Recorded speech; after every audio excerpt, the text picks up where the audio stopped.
위의 것을 쳐다보고 위의 것을 구하며 위의 것을 실천하며, 위를 쳐다보고 위의 것을 구하며 위의 것을 실천하며라는 긴 제목의 설교 제목을 가지고 말씀을 전하도록 하겠습니다. 그 조종민 목사님, 한국의 조종민 목사님이 계십니다. 이 조종민 목사님이 쓰신 왜 성령인가라는 그 책에서 보니까요, 이런 말이 있더라고요. 사람이요, 절대로 혼자 할 수 없는 일이 딱 두 가지가 있다고 합니다. 그 첫 번째가 결혼이며, 그 나머지 하나가 크리스천의 삶이라고 말합니다. 여러분도 아시다시피 결혼을 혼자 한다라는 건 말도 안 되는 일이죠. 결혼은 절대로 혼자 할 수 없듯이요, 크리스천의 삶 또한 혼자 하는 게 아닙니다. 반드시 함께할 대상이 있어야 된다라는 겁니다. 누굽니까? 여러분들 예상하시는 분, 그분이죠. 크리스천은요, 예수님과 함께하는 삶입니다. 그런데 더 정확하게 말씀드리자면요, 더 정확하게요 말씀드리자면, 크리스천의 삶은 예수님께서 보내주신 성령님과 함께하는 삶입니다. 요한복음 14장 16절부터 17절 보니까요, 예수님께서 이렇게 말씀하셨습니다. 내가 아버지께 구하겠으니 그가 또 다른 보혜사를 너희에게 주사 영원토록 너희와 함께 있게 하리니 그는 진리의 영이라. 세상은 능히 그를 받지 못하나니 이는 그를 보지도 못하고 알지도 못함이라. 그러나 너희들은 그를 아나니 그는 너희와 함께 거하시며 또 너희 속에 계시겠습니다 라고 말씀하셨어요.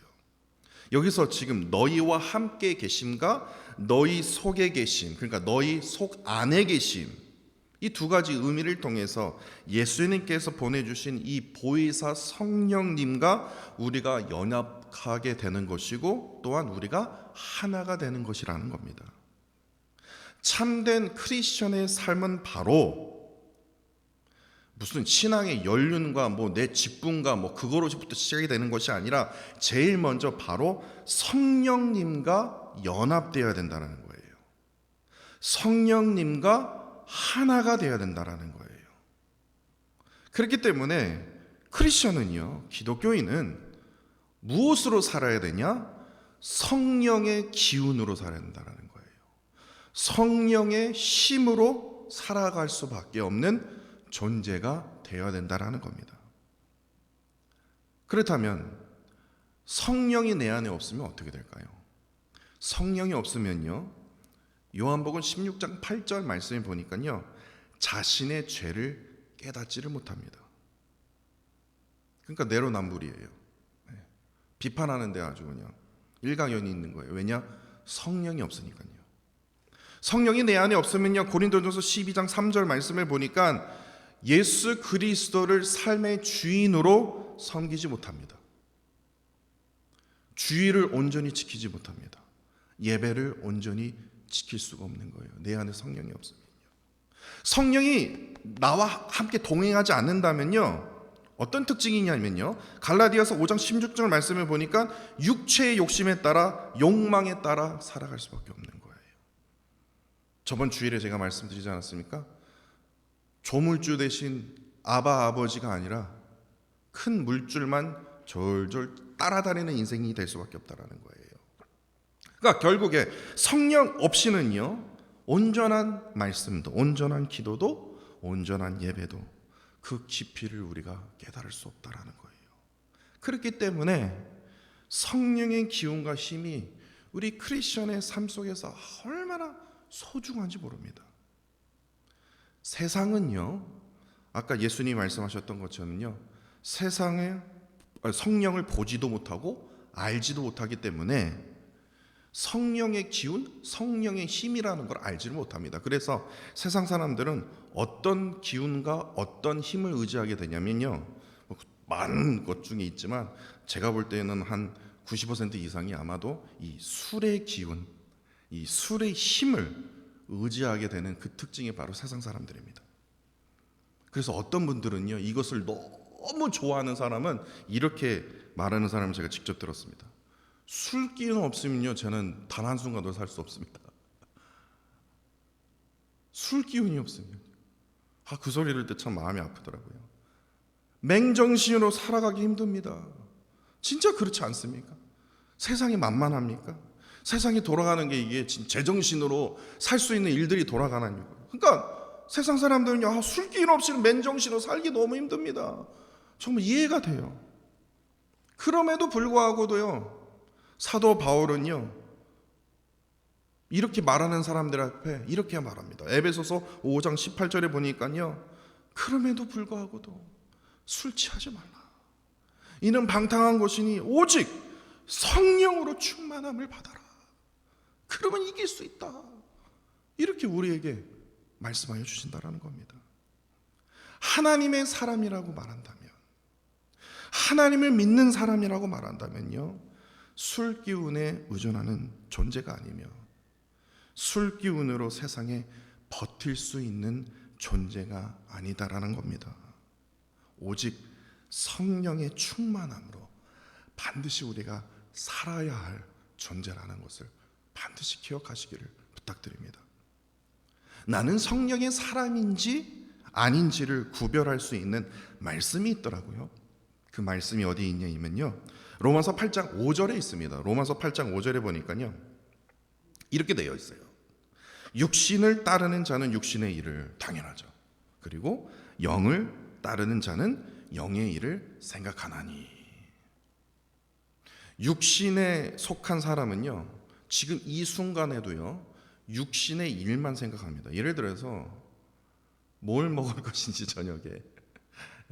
저녁에 뭐 할 것인지, 예배 끝나고 뭐 할 것인지. 어떤 분들은 이 돈에 관심이 많은 사람들은 뭘 해야지 돈을 많이 벌게 되는 건지, 어떤 그 생각뿐일 수밖에 없어요. 권력에 관심이 많은 사람들은요, 모든 관계를 권력 관계로 파악합니다.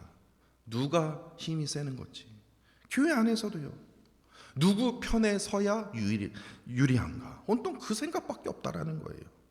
이처럼 육신에 속한 사람은요, 언제나 저번 주일에 말씀드렸듯이요, 큰 물줄을 따라다닐 수밖에 없어요.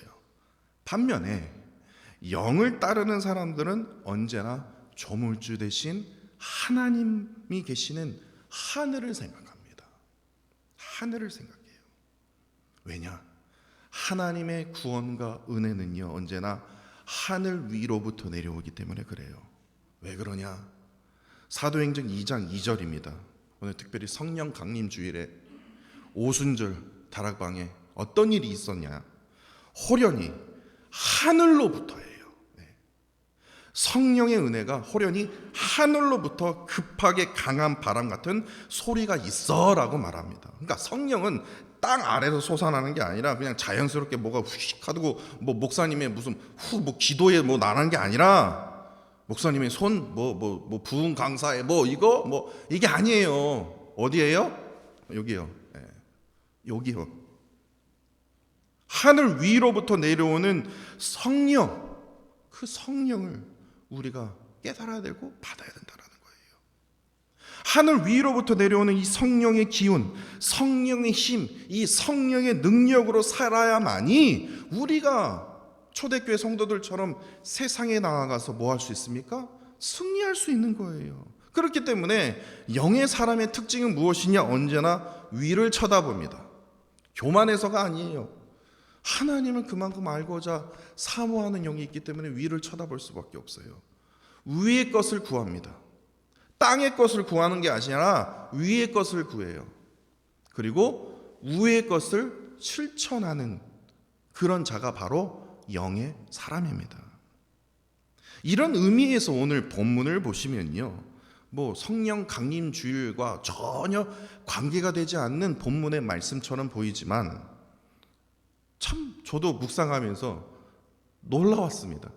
그리고 엄청난 고민이 있었습니다. 그 고민을 제가 말씀해 드릴게요. 다윗도요, 하늘 위의 것을 찾고 있었는지 아니면 땅 아래 것을 찾고 있었는지, 다시 말해서 지금 다윗 왕이 육신의 일을 생각했는지 영의 일을 생각했는지를 우리가 알 수 있다라는 겁니다. 이를 알기 위해서는요, 제일 먼저 사무엘하 24장 1절부터 자세히 읽어야 됩니다.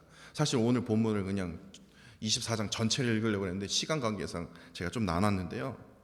사무엘하 24장 1절을 자세히 보시면요, 이렇게 성경은 기록하고 있습니다. 여호와께서, 잘 들어보세요. 이거 집중하셔야 됩니다. 여호와께서 다시 이스라엘을 향하여 진노하사, 이스라엘 향해서 열이 받으신 거예요. 화가 나신 거예요. 그들을 치시려고 다윗을 격동시키사 가서 이스라엘과 유다의 인구를 조사하라 하신지라, 이렇게 되어 있어요. 왜 이 부분이 참으로 중요하냐? 오늘 본문 말씀과 오늘 본문의 그 때와 동일한 시간을 기록하고 있는 본문 말씀이 또 있습니다. 그것이 어디냐? 역대상 21장 1절입니다. 그러면 역대상 21장 1절에도요, 똑같은 비슷한 말씀이 기록이 되어 있는데 좀 달라요. 아니, 많이 달라요. 뭐라고 되어 있냐면요, 분명히 여호와께서 이스라엘을 향하여 진노하사 그들을 치시기 위해서 다윗을 이용해서 이스라엘과 유다를 뭐예요? 인구조사를 시켰다, 이렇게 되어 있는데 역대상 21장에 보면요, 하나님이 안 등장해요. 사탄이 일어나 이스라엘을 대적하고 다윗을 충동하여서 이스라엘을 계수하게 하니라. 제가요, 여기서요, 엄청 시험에 들었습니다. 이거 성경도 이거 실수하는구나. 이걸 어떻게 이해를 해야 되지? 역대상의 저자와 사무엘상의 저자가 좀 얘기하다가 또 뭔가 안 맞아서 그래, 넌 너대로 나는 나대로 쓴단다, 그렇게 썼나? 별난 생각이 다 드는 거예요. 다시 정리하면 이렇습니다. 사무엘하 저자는 누가요? 하나님께서 진노하셔서 다윗에게 인구조사를 하게 하셨다고 기록이 되어 있고, 그게 오늘 본문 말씀입니다. 그런데 역대상의 저자는 누가요? 사탄이요. 사탄이 다윗에게 인구조사를 하게 했다라는 거예요. 그렇기 때문에 어떤 말씀이 맞는 것인지, 이것을 어떻게 이해를 해야 되는지 정말 저 스스로요, 엄청 혼란스러웠습니다. 그런데 이보다 더 혼란스럽게 만든 구절이 무엇인지 아십니까? 10절이에요. 오늘 본문 10절입니다. 아니, 오늘 본문, 그렇죠, 10절이죠. 오늘 우리가 읽은 10절이에요. 다윗이 백성을 조사한 후에, 그 조사한 게 다윗의 뜻이 아니라 뭐예요? 사탄 아니면 하나님께서 격동시켜서 그렇게 이끄셨는데, 다윗이요, 백성을 조사한 후에 그의 마음에 뭐예요?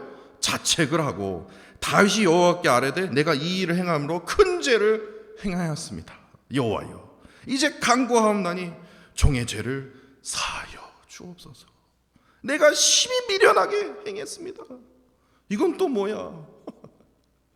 다윗은 그냥 시킨 것만 한 건데. 그러면서 하나님께서 뭐예요?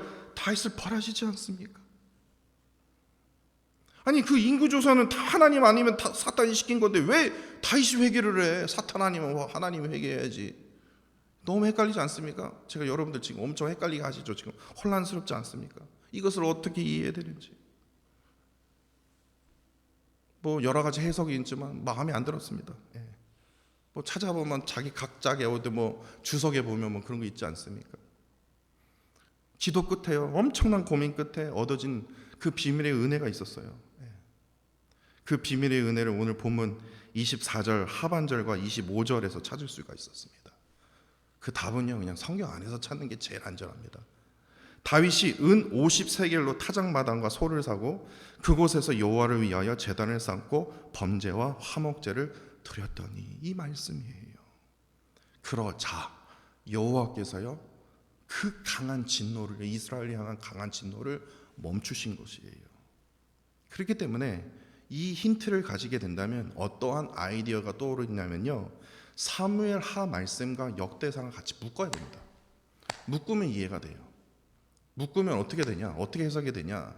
하나님께서 그토록 이스라엘을 향해서 강하게 진노하셨던 이유는 사탄의 유혹으로 다윗이 이스라엘과 유다 인구를 조사했기 때문이다라는 걸 깨달을 수 있어요. 이것을 깨달을 수 있어요. 그래서 결국에 그 인구 조사를 통해서 다윗 왕이 심판을 받게 되는데, 세 가지 심판 중에 골라봐라, 이거예요. 근데 첫 번째가 뭡니까? 7년 기근이 드는 심판이다. 두 번째로 왕의 원수에게 쫓겨나서 석 달 동안 도망치게 되는 심판이다. 그리고 마지막은 사흘 동안 전염병이 돌게 되는 심판이다. 근데 그 둘 중에 다윗 왕은 4일 동안 전염병을 선택하게 되고 결국에 오늘 본문 15절을 보십시오. 단에서 부엘세바까지, 그게 무슨 말입니까? 이스라엘 전체를 얘기해요. 단에서 부엘세바까지 죽은 자가 무려 7만 명이 되었습니다. 전염병으로요. 그렇다면 여기서 반드시 우리가 묻게 되는 질문이 있습니다. 아니, 인구조사가 뭐가 어쩌라고요? 인구조사 뭐 그거 했다고 뭐 그게 그렇게 하나님을 노하게 만들 겁니까?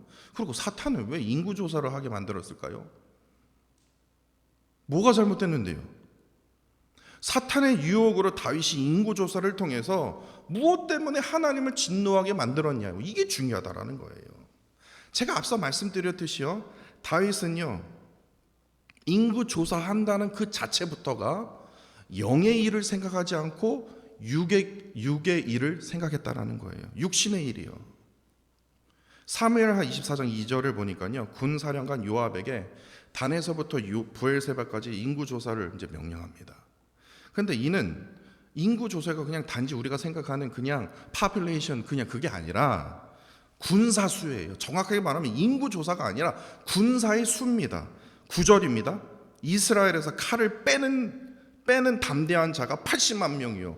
어린아이가 몇 명인지, 여인이 몇 명인지, 노인분들이 얼마인지 그게 아니에요. 그냥 칼을 뺀 자가 뭐예요? 80만 명. 이거 좀 군대를 지금 말하고 있지 않습니까? 그리고 유다 사람은 50만 명이었더라.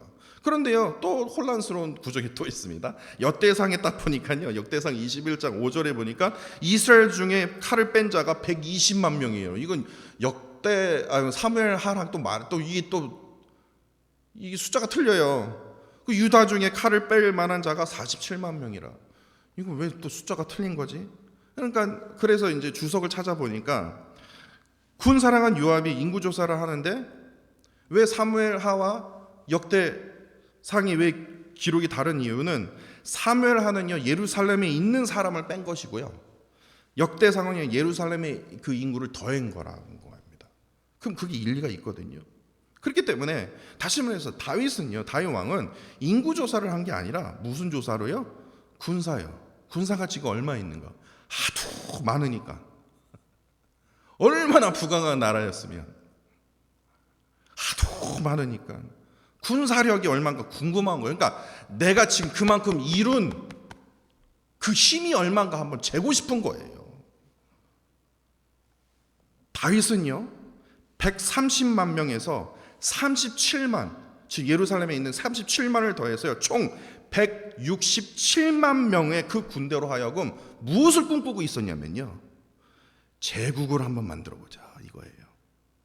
이집트도 하는데 왜 나는 못하냐. 육신의 일을 생각한 거예요. 제국 왜 못해? 이게 하나님이 원하시는 거 아니야? 아니, 칼을 뺀 자가 무려 167만 명이다. 이게 좀 우리가 피부로 와닿지 않죠? 열왕기하 19장을 보시면요, 제가 이거 완전히 확실하게 제가 이 167만 명이 얼마나 대단한지를 제가 알려드릴게요. 열왕기하 19장을 보시면요, 아수르 제국이라는 나라가 있어요. 제국이나 아수르 제국이 있었는데 그 아수르 제국이 북이스라엘을 쳐들어오기 위해서 군사를 몇 명이, 북이스라엘을 멸망시키기 위해서 몇 명을 데리고 왔냐면요 18만 5천 명밖에 안 데리고 왔어요. 한 나라를 무너뜨리기 위해서 몇만 명이 필요해요? 18만 명이요. 18만 5천 명이에요. 근데 그보다 다윗은요 몇 배가 더 많아요? 9배요. 9배. 이집트도 그냥 무너뜨릴 수 있는 거예요. 쉽게요. 그러니까 다윗은요 지금 통일 이스라엘을 지금 이루었으니까 이제 제국을 한번 만들어 보자, 이러한 꿈을 갖고 있었던 것이에요. 근데 이러한 위대한 꿈, 정말 칭찬할 만한 일입니까? 그 정도면 한번 좀 도전해보고 얼마나 좋습니까? 그런데 문제는요, 하나님께서요, 야 하지 마라, 쓸데없는 짓 하지 마라, 이게 아니라 하나님 열이 받으신 거예요. 진노를 하신 거예요. 왜 그렇습니까? 하나님의 오바에서요? 결국에 하나님 땅 아닙니까? 하나님이 세우신 왕 다윗을 통해서 제국을 만들겠다는데 왜 화를 내세요? 이렇게 우리가 질문할 수 있지 않습니까? 왜냐? 하나님께서는 제국을 원하는 게 아니거든요. 하나님께서는요, 부흥 5,000명, 6,000명, 7,000명, 뭐 10,000명, 뭐 하여튼 167만 명이 모이는 루이백 교회를 원하시는 게 아니라 단 한 영혼이라도 지금 돌아온 영혼들을 원하시거든요. 99마리의 양을 원하는 게 아니라 단 한 마리 잃은 양을 찾기를 원하시거든요. 바로 이건 거예요. 난 지금 제국을 원하는 게 아니다. 출애굽한 이스라엘 백성들과 약속했던 나라는 제국이 아니라 뭐예요? 제사장에 예배하는 나라라는 거예요. 출애굽기 19장 5절이 그 증거입니다. 출애굽기 19장 5절과 6절입니다. 이 말씀은 꼭 기억하십시오. 너희가 내 말을 잘 듣고 내 언약을 지키면 너희는 모든 민족 중에 내 소유가 되어 있고 너희가 내게 대하여 제사장 나라가 되게 하며, 이것이 하나님이 출애굽하신 목적이에요. 제사장의 나라, 예배하는 나라, 그리고 거룩한 백성이에요. 이거예요. 교회가 크면 뭐합니까? 예배를 드리지 않고 이상한 막 정치적인 쇼를 하고, 만약에요, 뭐 그런 교회는 없지만요, 교회가 크면 뭐합니까? 그 교인들이 거룩한 백성이 안 된다면 하나님은 진노하실 수밖에 없어요. 제사장의 나라, 거룩한 백성의 그 계획을 들은 이 모세가 어떻게 하냐? 이건 일방적인 어떤 말씀이 아니었거든요. 그 말씀을 들은 모세가요, 이스라엘 백성들과 장로들을 부릅니다. 그리고 내가 지금 하나님께서 계획하신 출애굽한 이유를 내가 지금 들었다. 그것이 뭐냐? 제사장의 나라와 거룩한 백성을 하나님께서 세워주시겠다는 위대한 그 꿈을 지금 하나님께서 우리에게 말씀하여 주셨다. 그랬더니요, 8절에 보니까요, 백성이 일제히 응답하여 이르되 여호와께서 명령하신 대로 우리가 다 행했습니다. 언약을 맺으신 거예요. 일방적인 게 아니라니까요. 내가 이러한 꿈이 있는데 너희들이 어떻게 할 거냐? 그랬더니 이대로 모두 다 행했습니다. 하나님의 일방적인 통보가 아니었어요.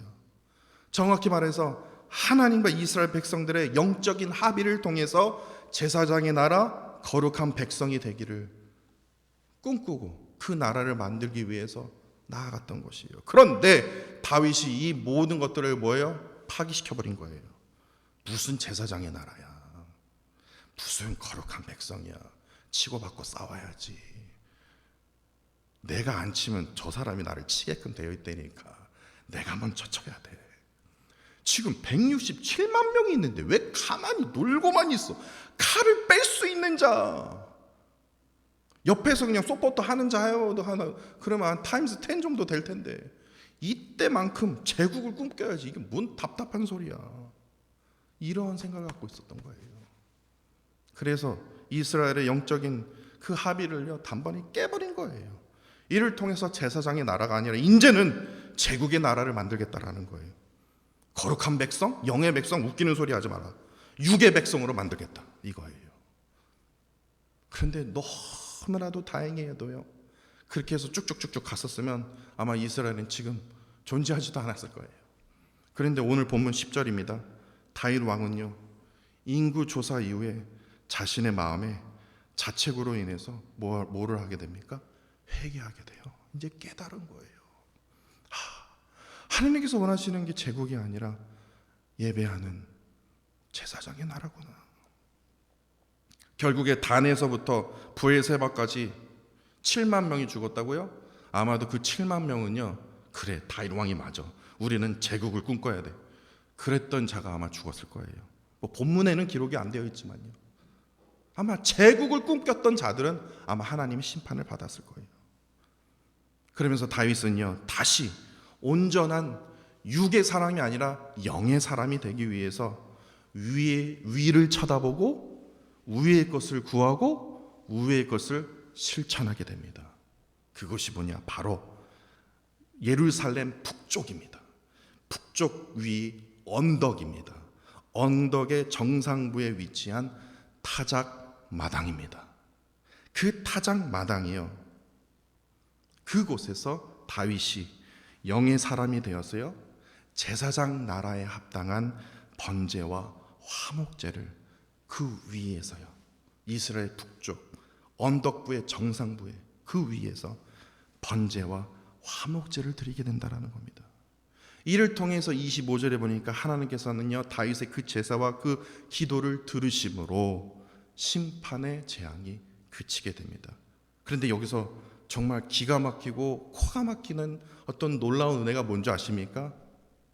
다윗이여 은 50세겔로 구입한 그 타작 마당이 이후에 제사장 나라를 위한 하나님의 성전이 바로 그곳에 아들 솔로몬을 통해서 세워지게 되었더라는 거예요. 그래서 솔로몬도요, 제국을 꿈꿀 수 있었지만 끝까지 제사장의 나라를 지켰던 바로 이유가 바로 여기에 있어요.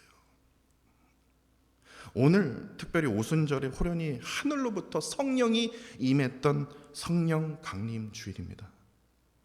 그냥 우리가 생각 없이 보낼 수 있는 주일이기도 합니다. 그러나 이것이 얼마나 우리에게 소중한지 몰라요.